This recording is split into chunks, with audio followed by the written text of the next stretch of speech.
स्वागत है आप सभी का कैनेडिक्स क्लासेस के यूट्यूब चैनल पर।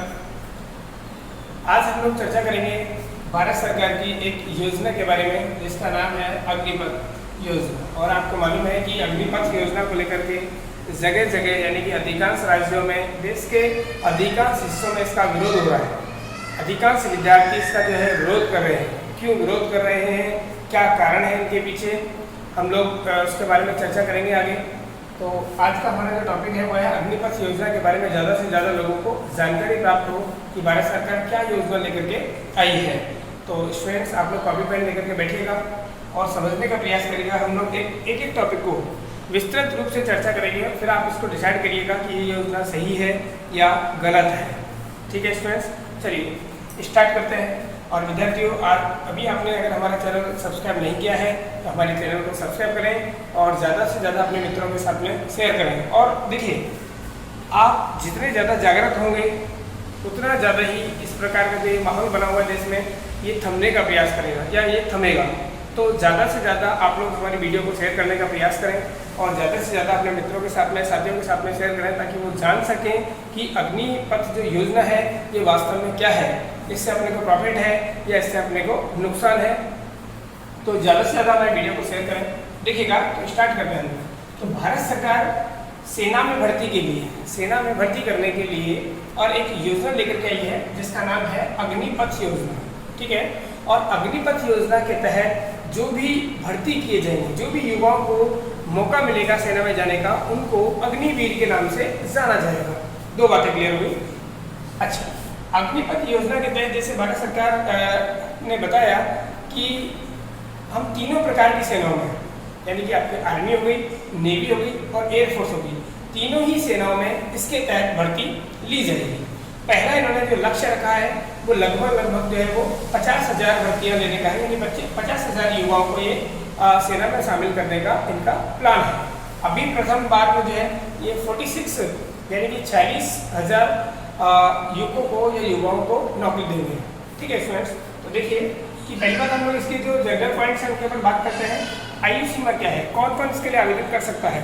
तो 17.5 वर्ष से 21 वर्ष। अच्छा, मैं इसको करेक्ट करना चाहूँगा कि इनिशियली जो 15 जून 2022 को, 15 जून को जो प्रेस कॉन्फ्रेंस हुई उसके तहत इसकी जो उम्र है वो 21 वर्ष रखी गई थी, लेकिन बाद में इसमें समीक्षा करके इसकी उम्र जो है वो 23 वर्ष कर दी गई है। तो अब 2 वर्ष इसमें और बढ़ा दिए गए, यानी कि 17.5 वर्ष से और 23 वर्ष के तक के जो युवा हैं, जो विद्यार्थी हैं, वो इसके तहत आवेदन कर सकते हैं। तो मेरे हिसाब से युवाओं के लिए सेना में जाने का एक बहुत अच्छा अवसर है कि 17.5 साल से 23 वर्ष। तो उम्र की बात होती है। उसके बाद में शैक्षणिक योग्यता क्या है, तो मिनिमम योग्यता इसके लिए जो है वो 10वीं पास रखी गई है कि 10वीं पास वाले जो विद्यार्थी हैं वो इसके लिए आवेदन कर सकते हैं। कम से कम जो है वो 10वीं पास उनका होना बहुत ज़रूरी है। देखिए स्टूडेंट्स, आगे किस पद के लिए सेना में शामिल किया जाएगा युवाओं को, तो वह है ऑफिसर, जो रैंक है उससे नीचे के पदों पर। और एक बात मैं आपको एक डिक्लेयर कर देता हूँ कि इस योजना के तहत ऐसा नहीं है कि जैसे पहले भारत सरकार और युवाओं को नौकरी देते थे या सेना में शामिल कर देते हैं SSB के थ्रू या NDA के थ्रू, इस तरीके से, तो वो योजनाएं जो है वो बंद नहीं की जाएंगी। ऐसा इसमें कहीं नहीं कहा गया है कि बाकी जो वो रिक्रूटमेंट लेते हैं या आवेदन लेते हैं वो बंद किए जाएंगे, ऐसा नहीं है। एक नई योजना रह गई है जिसके तहत युवाओं को रोजगार दिया जाएगा, उनको सेना में शामिल किया जाएगा। तो इस बात को समझने की आवश्यकता है कि ये जो पुरानी जो भर्ती प्रक्रिया चल रही है उनको कैंसिल, मतलब उनके तहत जो है वो रिक्रूटमेंट लिया जाएगा, उनको बंद नहीं किया जा रहा है। एक नई योजना के रूप में अग्निपथ योजना को हमें समझना चाहिए, देखना चाहिए। ऑफिसर रैंक से नीचे के जो पद हैं, हवलदार हो गए या आपके सैनिक हो गए, उसके उन पदों के रूप में आपको यहाँ पर जो है चयन किया जाएगा। ठीक है, इसके जो ग्रोथ जिसका सबसे ज़्यादा हो रहा है वो चीज़ है कि अग्निपथ योजना के तहत जितने भी सैनिक भर्ती किए जाएंगे, समझिएगा, जितने भी प्रारंभिक सैनिकों को भर्ती किया जाएगा 4 साल के बाद, 4 साल के बाद, और उन सैनिकों में से 25% सैनिकों को वहीं रख लिया जाएगा अब उसका एक अभी निर्धारण नहीं है कि किस हिसाब से रखा जाएगा, कि उनका परफॉर्मेंस है या कोई टेस्ट होगा। मेरे हिसाब से सबको एक मौका देना चाहिए। मेरा जो व्यक्तिगत राय है वो ये है कि सबको एक व्यक्तिगत सब जो 100% जो चयन होकर के गए हैं उनको एक मौका मिलना चाहिए कि अलग से या तो उनका टेस्ट हो जिसके तहत उनको रोका जा सकता है या उनको बाहर किया जा सकता है।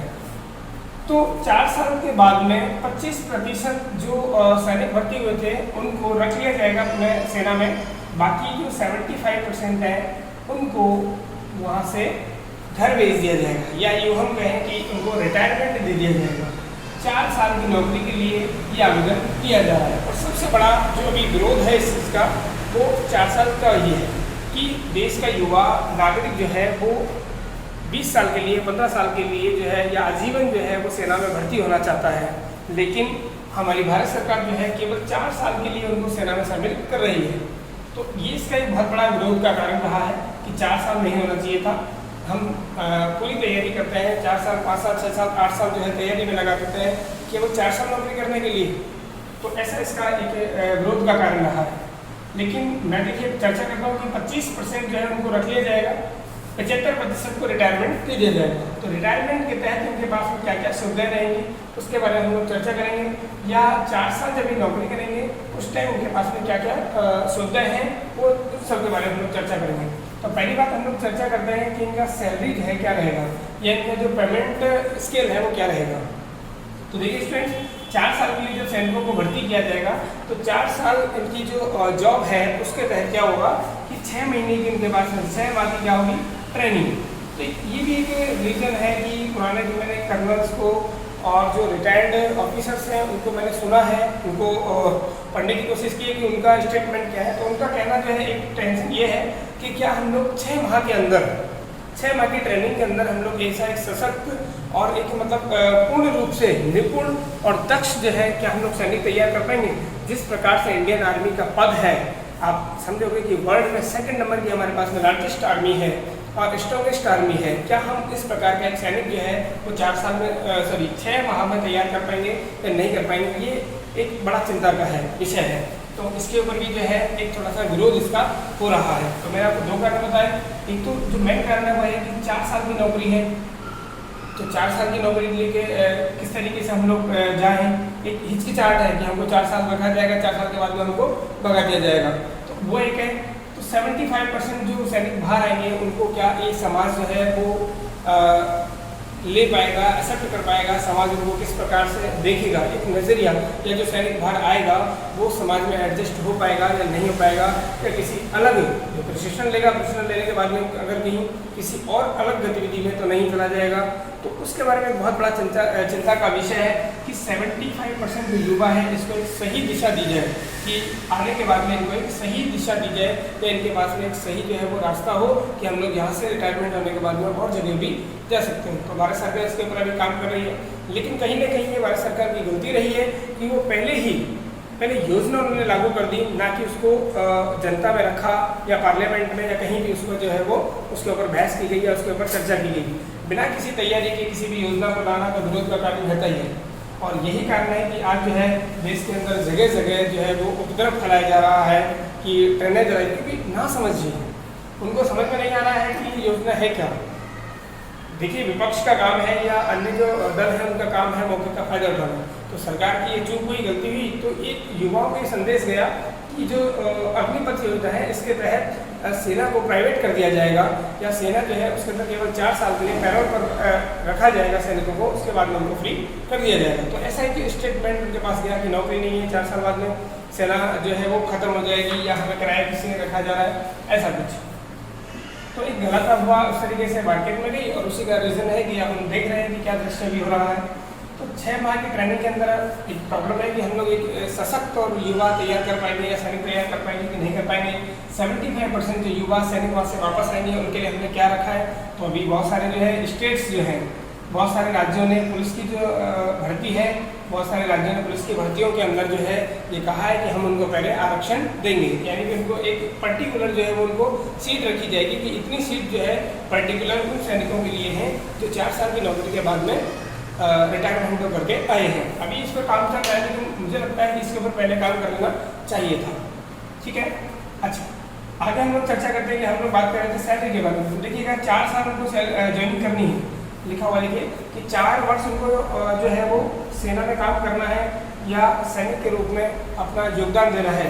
तो देखिए प्रथम वर्ष के दौरान जो है उनकी जो कुल सैलरी है, कुल सैलरी जो रहेगी हर मंथ, हर महीने उनकी जो कुल सैलरी रहेगी वो 30,000 रुपये रहेगी। समझिएगा मेरी बात को कि प्रथम वर्ष जब कोई सैनिक ज्वाइन करेगा अग्निपथ योजना के तहत तो उसको 30,000 रुपये सैलरी जो है वो कुल रखी गई है। लेकिन उसमें उनको इन हैंड जो है हाथ में कितनी आएगी, तो हाथ में उनके पास में 21,000 रुपये आएंगे। 21,000 रुपये मीन्स आप ये ऐसा समझिए कि 70% जो है उनके पास में आ जाएंगे। बाकी जो है 30% जो है उनके रिटायरमेंट जो फंड है, जो 4 साल बाद उनको रिटायर होंगे, उस रिटायरमेंट फंड के अंदर जमा हो जाएगा। ठीक है, समझिएगा।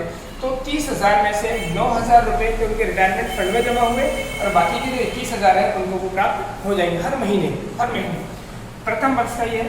द्वितीय वर्ष में 33,000 रुपये ये सैलरी इनकी हो जाएगी। कुल सैलरी जो है वो 33,000 हो जाएगी और इनको जो इन हैंड मिलेगी वो 23,100 रुपये मिलेगी। 23,100 रुपये इनको एक सैलरी मिलेगी और इनका जो रिटायरमेंट फंड है उस समय बढ़ जाएगा, 9,900 रुपये हो जाएगा। हर महीने उनका जो रिटायरमेंट फंड है उसमें 9,900 रुपये जमा हो जाएंगे। वहीं तृतीय वर्ष की अगर हम लोग बात करें तो तृतीय वर्ष में 36,500 रुपये इनकी कुल सैलरी होगी और 25,580 रुपये इनके इन हैंड आएगा और वहीं जो रिटायरमेंट फंड है उसमें पर मंथ 10,950 रुपये जमा हो जाएगा।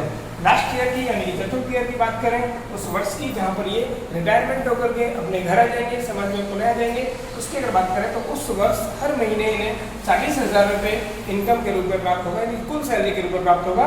लेकिन इनके इन हैंड में केवल 28,000 रुपये होंगे और रिटायरमेंट फंड में इनके पास आएंगे 12,000 रुपये पर मंथ। याद रखिएगा पर मंथ 9,000 रुपये पर मंथ जा रहे हैं। तो रिटायरमेंट फंड की एक बार मैं बात कर लेता हूँ। देखिएगा कि रिटायरमेंट फंड में प्रथम वर्ष के अंदर हर महीने 9,000 रुपये जा रहे हैं। ठीक है, तो गवर्नमेंट इसमें 9,000 रुपये अपनी तरफ से और ऐड करेगी। याद रखिएगा कि 9,000 रुपये हर महीने ये सैनिक के खुद के हैं जो सैलरी से उसके कट रहा है, लेकिन उसी महीने गवर्नमेंट भी इसमें 9,000 रुपये पर मंथ ऐड करेगी। यानी कि हम लोग कहें तो रिटायरमेंट फंड में टोटल प्रथम वर्ष में हर महीने कितना जा रहा है, 18,000 रुपये। समझिएगा, रिटायरमेंट फंड में हर महीने प्रथम वर्ष में कितना जा रहा है, 18,000 रुपये जा रहा है, क्योंकि 9,000 रुपये तो स्वयं के हैं सैनिक के और 9,000 रुपये जो है वो गवर्नमेंट इसमें ऐड करेगी। वहीं द्वितीय जो वर्ष है उसमें पर मंथ 9,900 रुपये रिटायरमेंट फंड में खुद सैनिक के जा रहे हैं और 9,900 रुपये यानी कि इतने ही रुपये गवर्नमेंट भी इसमें पर मंथ ऐड करेगी। यानी कि द्वितीय वर्ष में हर महीने उनके जो रिटायरमेंट फंड है उसमें कितने जा रहे हैं, आप इनका कैलकुलेशन करोगे। ठीक है, यानी कि 19,800 रुपये, 19,800 रुपये इसमें जाएगा। क्लियर। वैसे ही 7% तो गवर्नमेंट के प्रावधान है कि तृतीय वर्ष भी हर महीने गवर्नमेंट कितना देगी, 10,950 रुपये, यानी कि पर मंथ इतना पैसा जो है इनके रिटायरमेंट फंड में जमा होगा। वैसे ही चतुर्थ वर्ष के हर महीने में 12,000 तो खुद सैनिक थे और 12,000 ही गवर्नमेंट देगी पर मंथ। इस प्रकार से ये फंड जो है टोटल ऐड होगा। टोटल ऐड होकर के ये पेमेंट कितना होगा, 10.4 लाख, 10.4 लाख ये पेमेंट होता है। ठीक है स्टूडेंट्स, बिल्कुल 10.4 लाख। ठीक है, इतना पेमेंट हुआ। इसमें उसका पूरा जो है वो ब्याज जोड़ करके देखिएगा इंटरेस्ट के साथ में ये पेमेंट जो है वो होता है 11,71,000 यानी 11.71 लाख रुपए। तो गवर्नमेंट इनको लगभग जो है वो 12 लाख रुपए कब देगी, जब ये 4 साल बाद में 75% जो सैनिक हैं अग्निवीर जिनको कहा जा रहा है वो जो रिटायरमेंट होने के बाद में आएंगे तो रिटायरमेंट में उनको टोटल 11.71 लाख रुपए या लगभग 12 लाख रुपए दिए जाएंगे, जिससे वो आगे का जो है कोई तैयारी कर सकते हैं आगे के कॉम्पिटिशन्स की, या फिर जो है कोई बिजनेस स्टार्ट कर सकते हैं। और उसमें ये सुविधा रहेगी कि उनको एक सर्टिफिकेट दिया जाएगा सेना की तरफ से, जिसके तहत वो अपने बिजनेस के लिए किसी भी बैंक से आसान से और एक निम्नतम समय उनको जो है वो लोन की सुविधा उपलब्ध हो सकती है। ठीक है स्टूडेंट्स, तो ये इनका एक सैलरी जो है वो ये है कि 71 लाख रुपए इनको जो है वो प्राप्त होंगे रिटायरमेंट के टाइम पे। तो ये आपको इनका सैलरी का जो वो है ये समझ में आया होगा आपको कि इनका पे स्केल क्या है, रिटायरमेंट को कैसे पैसे मिल रहे हैं और सैलरी जो है उनका वो किस तरीके से है। और मैं आपसे देखिए कुछ चीज़ें और डिस्कस करना चाहूँगा जो मेरे हिसाब से बहुत देखिएगा कि पेंशन जो है इनके पास पेंशन की सुविधा नहीं है। ये रिटायरमेंट होकर के आएंगे तो इनके पास में पेंशन की कोई भी सुविधा उपलब्ध नहीं है, यानी कि इनको कोई पेंशन नहीं मिलेगा। इस बात को समझने का प्रयास करिएगा कि सैनिक है उनको जब वो वन टाइम रिटायरमेंट हो रहे हैं, फर्स्ट टाइम रिटायरमेंट हो रहे हैं 75%, तो उनको उसी समय 11.71 लाख रुपये दिए जाएंगे। उसके बाद में उनका पर मंथली जो है किसी प्रकार का कोई पेंशन नहीं है। अच्छा, और इसके बारे में हम लोग बात करें तो देखिए कि शहीदी पर इनकी शहीदी पर कि भगवान न करे ऐसा कभी हो कि 4 साल के करियर के अंदर या 4 साल की इनकी सेवा के दौरान है अगर ये वीर गति को प्राप्त हो जाते हैं, वीर गति को प्राप्त हो जाते हैं या युद्ध के दौरान जो है वो, तो उस केस में जो है इनकी शहीदी पर और 44 लाख रुपए का प्रावधान जो है वो गवर्नमेंट ने किया है कि 44 लाख रुपए इनको दिए जाएंगे। 44 लाख रुपए अगर और प्लस जो सेवा निधि का पैसा है, सेवा निधि जो मैं आपको ये बता रहा था 11.71 लाख रुपए, इसको एक नाम दिया है गवर्नमेंट ने सेवा निधि। सेवा निधि का पैसा जो है वो आपको दिया जाएगा, साथ ही 44 लाख रुपए उनकी शहीदी पर दिया जाएगा। भगवान न करे ऐसा कभी हो, लेकिन ऐसा भी प्रावधान जो है वो किया गया है। ठीक है, और हम लोग बात करें कि लाइफ इंश्योरेंस, लाइफ जो इंश्योरेंस है इनका नौकरी के दौरान जिनका जो लाइफ इंश्योरेंस रहेगा वो रहेगा 48 लाख रुपए का, 48 लाख का इनका क्या रहेगा, वो रहेगा लाइफ इंश्योरेंस रहेगा। ठीक है, और मैं थोड़ा सा चर्चा करूँ तो देखिएगा कि आर्मी कैंटीन, मेडिकल सुविधा, ये सब जो है केवल इनके पास में नौकरी तक ही रहेंगी। जब तक इनके पास नौकरी रहेगी तब तक ही इनके पास में जो है वो आर्मी कैंटीन और मेडिकल की सुविधा रहेगी। बाकी इनके पास में नौकरी से जैसे ही रिटायरमेंट होंगे उसके बाद में इनके पास में जो है वो आर्मी कैंटीन का या मेडिकल की सुविधा उपलब्ध नहीं रहेगी। और छुट्टियां और आर्मी स्कूल के बारे में बात करें कि अगर इनके जो बच्चे होंगे क्या उनको आर्मी स्कूल में एडमिशन मिलेगा या नहीं मिलेगा, या इनकी छुट्टियाँ कितनी होंगी, तो उसके बारे में भी कोई जो स्थिति है वो स्पष्ट नहीं है। जैसे ही स्थिति स्पष्ट हो जाएगी। अच्छा देखिएगा कि इसमें प्रॉब्लम क्या है। सबसे बड़ी जो प्रॉब्लम है वो इनके लिए नहीं है, 25% के लिए नहीं है, वो प्रॉब्लम है 75% के लिए। जो मैंने कहा कि क्या है अपने आप को समाज में व्यवस्थित कर पाएंगे या नहीं कर पाएंगे, समाज इनको जो है वो क्या कहेगा कि छोटी सी उम्र में देखिएगा कि अगर कोई सैनिक जो है वो 18 साल की उम्र में अगर ज्वाइन होता है तो 22 साल में वो रिटायरमेंट होकर के आएगा, तो इसको एक 22 साल की उम्र में जो है वो क्या कहा जाएगा, भूतपूर्व सैनिक का इनको दर्जा दिया जाएगा। तो उसको ये अपने व्यवहार में डाल पाएंगे या नहीं डाल पाएंगे, या उनको ये बुरा लगेगा, तो वो एक थोड़ा सा उनको सेटल होना, समाज में सेटल होना थोड़ा सा एक परेशानी हो सकती है। वहीं अगर कोई युवा जो है वो 23 वर्ष के अंदर अगर आर्मी में ज्वाइन होता है तो उसकी उम्र जो है जब वो 4 साल ज्वाइन करेगा तो 27 ईयर का हो जाएगा। तो 27 ईयर के बाद में क्या उनके पास में इतना मानसिक विकास रहेगा कि वो और किसी एग्जाम की, अदर एग्जामिनेशन की तैयारी कर सकते हैं। जैसे कि बार बार कहा जा रहा है कि फंड मिल रहा है, पैसा मिल रहा है, तो उसको वो अलग जगह जो है तैयारी कर सकते हैं। तो 27 के बाद में मेंटली तो एक आता है ना कि माइंड का क्या उनके पास में इतना माइंड रहेगा कि वो अलग अदर जो कॉम्पिटिशन है उनके अंदर क्वालिफिकेशन वाली की मतलब एक क्वालिफाई कर दें, एग्जाम्स को क्वालिफाई कर दें, कॉम्पिटिशन को क्वालिफाई कर दें, क्या इतना उनके पास में मानसिक विकास रहेगा उनका। तो वो बहुत सारी चीज़ें उसके बारे में जो उसको नेगेटिव शो कर रही है, जो उसका नेगेटिव पॉइंट रहा है। ठीक है, और वही कारण रहा है कि इस योजना को और इस तरीके से देखा जा रहा है कि ये बहुत ही गलत योजना है। तो मेरे हिसाब से बहुत गलत योजना तो नहीं है, हाँ इसमें कुछ खामियाँ बहुत ज़रूर है, मैंने उनको चर्चा किया है, लेकिन कुछ अच्छाई भी है कि एक युवा अभी प्रेजेंट में बहुत से ऐसे हैं जो अनुशासन नहीं है लोगों में, या अलग कुरीतियों में वो चले जाते हैं, बहुत अलग से शौक उनको लग जाते हैं। तो उनसे हो सकता है कि उनमें थोड़ा सा सुधार आए कि वो जो है जैसे एक पेरेंट्स आएगा कि 10वीं के बाद में ही उसका जो बेटा है या आगे जो है वो वुमेंस के लिए भी है। ऐसा भी गवर्नमेंट ने कहा है कि यही योजना जो है वो इसमें जो है वो वुमेंस को भी जो है शामिल करेंगे, यानी कि गर्ल्स को भी इसके अंदर जो है वो एडमिशन देंगे या फिर उनको भर्ती करेंगे। अभी नहीं लेकिन आगे लगभग इनका जो है वो 50,000 ज्वाइनिंग देने का है हर साल का। बाकी प्रथम बार में ये 46,000 यानी कि 40,000 वैकेंसी इस पर भर्ती ले रहे हैं, आवेदन ले रहे हैं। ठीक है, तो ये मेरे हिसाब से अग्निपथ योजना है, कम्प्लीटली आपके सामने एक्सप्लेनेशन है। तो ज़्यादा से ज़्यादा आप हमारे वीडियो को लोगों के साथ में शेयर करिए और बताने का प्रयास करिए कि वास्तव में अग्निपथ योजना क्या है। और देखिए, बचिए, देश आपका है, पब्लिक प्रॉपर्टी है, सार्वजनिक जो स्थल है, ट्रेनें हैं, बसें हैं या किसी की प्राइवेट गाड़ियाँ हैं, उनको नुकसान पहुँचाने से बचिए। जितना ज़्यादा आप लोगों के साथ में वीडियो शेयर करोगे वो समझने का प्रयास करेंगे। और देश में जो अशांति का माहौल है, इससे देखिए कि बहुत सारे जो वामपंथी दल हैं या जो अलग दल हैं, उन्होंने भी इसका जो है एक मौका उठाया, मौके का फ़ायदा उठाया, ऐसा कहते हैं ना, तो वो भी इसमें शामिल हो गए। तो हो सकता है कि विद्यार्थी लोग ये सब नहीं कर रहे हो, लेकिन कुछ अलग जो मानसिकता के लोग हैं वो इस तरीके का जो है वो कृत्य कर रहे हों। क्योंकि मुझे लगता है कि आर्मी की तैयारी करने वाला जो लड़का है या युवा है वो बहुत ही डिसिप्लिन और अनुशासित रहता है, लेकिन 4 दिन से जिस प्रकार का ये माहौल है, ट्रेन जलाना, तोड़फोड़ करना और इस तरीके का माहौल जो है वो हो सकता है कि कोई भारी ताकतें जो है जो देश को बदनाम करने का काम करती हैं वो इसमें शामिल होंगी। तो इनसे ज़्यादा से ज़्यादा बचने का प्रयास करिए, ये आपके करियर के लिए भी जो है वो अच्छा रहेगा। ठीक है स्टूडेंट्स, तो आप ज़्यादा से ज़्यादा हमारे वीडियो को लोगों के साथ में शेयर करो और उनको अवगत कराएं कि वास्तव में अग्निपथ योजना क्या है। आप सभी का बहुत बहुत धन्यवाद वीडियो देखने के लिए। जय हिंद, जय भारत।